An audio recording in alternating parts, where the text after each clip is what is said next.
बेटा एसिड तक मैं आपको कंप्लीट करा चुकी थी, एसिड टॉपिक कंप्लीट हो गया था, ठीक है। उसका रिवीजन हमने बहुत जल्दी करके करवाया था, 2 वीडियोस में कंप्लीट कर दिया था।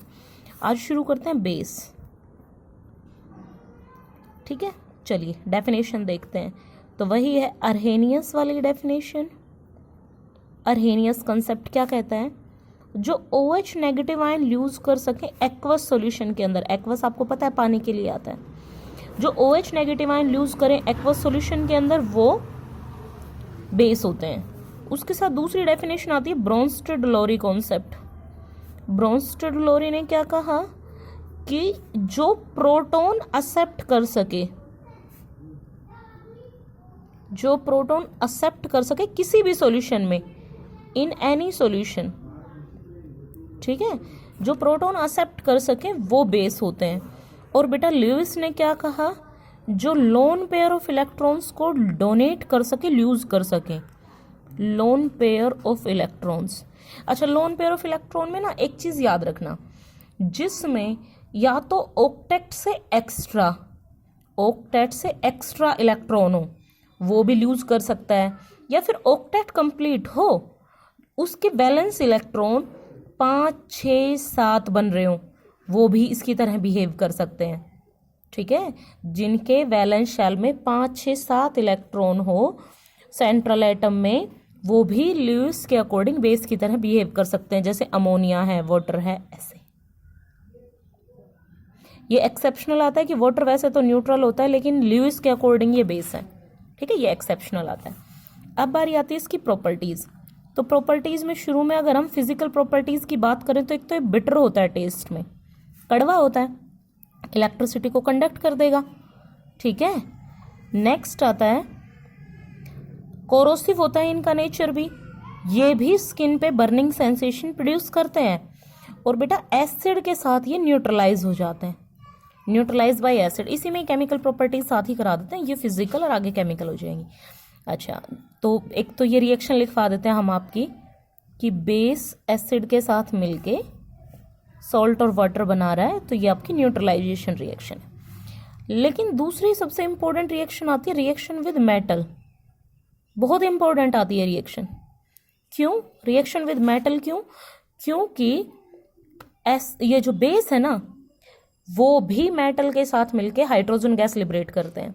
एसिड तो कर ही कर रहे थे, बेस भी ऐसे ही करते हैं, ये मेटल ये बेस। तो सोडियम जिंकेट बनेगा Na2ZnO2 + H2। हाइड्रोजन गैस का टेस्ट वही है, पोप्साउन, ठीक है। अब उसके बाद जो एसिड थे ना बेटा वो मेटल ऑक्साइड के साथ रिएक्शन कर रहे थे, और मेटल ऑक्साइड का नेचर बेसिक था, तो एसिड और बेस की मिलकर रिएक्शन हो रही थी। ये मेटल ऑक्साइड के साथ रिएक्शन नहीं कर सकते क्योंकि वो खुद भी बेस है, तो ये बेसिक चीजों के साथ रिएक्शन कैसे करेंगे? इसीलिए ये नॉन मेटल ऑक्साइड के साथ रिएक्शन करेंगे, नॉन मेटल ऑक्साइड्स के साथ रिएक्शन। तो नॉन मेटल ऑक्साइड है, उनका नेचर एसिडिक हो गया। अब ये बेस है, एसिड के साथ मिलकर न्यूट्रलाइजेशन रिएक्शन कर लेंगे। ये नॉन मेटल ऑक्साइड जो कि एसिडिक है, ये बेस, न्यूट्रलाइजेशन रिएक्शन होगी तो सॉल्ट Na2CO3 और वाटर बनेगा, सॉल्ट और वाटर। तो ये अपने आप में न्यूट्रलाइजेशन रिएक्शन है। इसमें 2 ही रिएक्शन आती है प्रॉपर्टीज के नाम पे, केमिकल प्रॉपर्टीज के नाम पे, ठीक है। अब शुरू होता है इसका क्लासिफिकेशन। अच्छा, एक चीज और बेटा, एसिड तो सभी वाटर में डिसॉल्व हो जाते थे, लेकिन सभी बेस वाटर में डिसॉल्व नहीं होंगे। जो होंगे उनको एल्कली कहेंगे। एल्कली होता है, यहां पे लिख देती हूँ, हालांकि क्लासिफिकेशन में नहीं है, एल्कली वाटर सोल्यूबल बेस।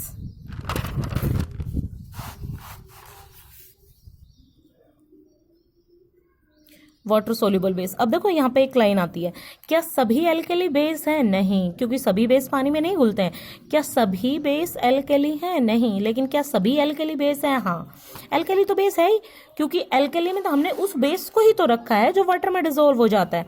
तो देखिए ये NaOH, LiOH, KOH, ये सारे के सारे आपके एल्कली हैं, इसीलिए फर्स्ट ग्रुप को एल्कली मेटल्स का ग्रुप कहते हैं। और जो नहीं है, एक्सेप्शनल्स हैं, वो aluminium hydroxide, gold hydroxide, copper hydroxide, ये सारे आते हैं इसमें, ठीक है। आयरन हाइड्रोक्साइड, ऐसे ये एक्सेप्शनल आते हैं। अब शुरू करते हैं क्लासिफिकेशन, बंटवारा। तो क्लासिफिकेशन में देखिए, सबसे पहला क्लासिफिकेशन स्ट्रेंथ के बेसिस पर, ये एसिड किया होगा तो आपको याद होगा इसमें दो आते हैं, वीक और स्ट्रॉन्ग। वीक जो पार्शियली डिसोशिएट हो, स्ट्रॉन्ग जो कंप्लीटली डिसोशिएट हो जाए। ठीक है, वीक का एग्जाम्पल आप देखिए, स्ट्रॉन्ग याद रख लो NaOH और KOH, सोडियम हाइड्रोक्साइड और पोटेशियम। सोडियम हाइड्रोक्साइड का नाम कास्टिक सोडा भी है और इसका कास्टिक पोटाश, ये दो स्ट्रॉन्ग आते हैं। बाकी किसी भी मेटल के पीछे वैलेंसी के अकॉर्डिंग OH लगा दो तो वो वीक आपका बेस बन जाएगा। किसी भी मेटल में जितनी वैलेंसी है उतने OH लगा दो उसके पीछे, वो वीक। दूसरा आता है, इसमें सोर्सेज वगैरह के बेसिस पे कुछ नहीं आता। ठीक है, पहला ये हो गया है। दूसरा कंसंट्रेशन भी छोड़ो आप, दूसरा आता है एसिडिटी के बेसिस पर। एसिडिटी, तो power of a molecule of base to neutralize how many molecule of acid. Power of a molecule of base, base की पावर एसिडिटी होती है बेटा।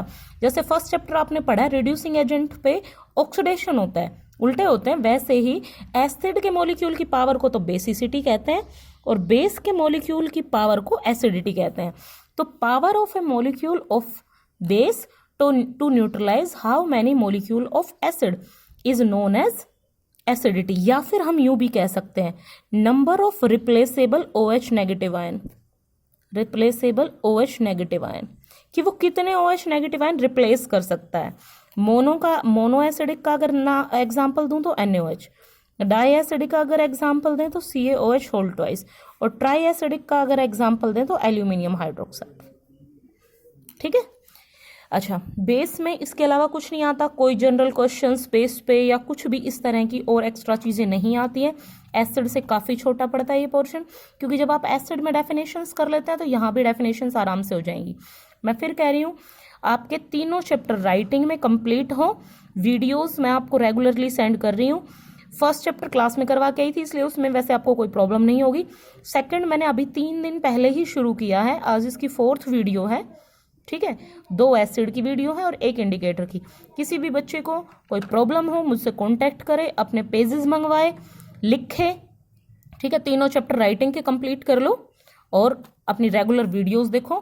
केमिस्ट्री का सिलेबस बिल्कुल तरीके से रखो। जिस दिन स्कूल खुलेंगे बेटा उस दिन मुझसे कोई ये मत कह देना मैडम मेरा फोन टूट गया था, मेरा नंबर चेंज हो गया था, मेरे पास नंबर नहीं थे। ठीक है, आपके दोस्त कोई भी फ्रेंड कोई भी हो जिनके पास ये वीडियोस मान लिया नहीं जा रही है तो उनको नंबर दीजिए कि मैडम से बात करें। कहीं से भी नंबर अपना अरेंज करें, किसी भी टीचर से दूसरे टीचर का नंबर ले सकते हैं आप। ठीक है, तो अपना काम आपका कंप्लीट होना चाहिए। और मुझसे तो किसी ने कह दिया ना तो बेटा मैं पनिशमेंट दूंगी, फिर आपको याद रखना। चलिए यहां तक करिए। यूटी में आपका 3rd चैप्टर आएगा, हाफ आएगा। 2nd के बाद रिवाइज आपका 3rd ही करवाने वाली हूं मैं। चलिए।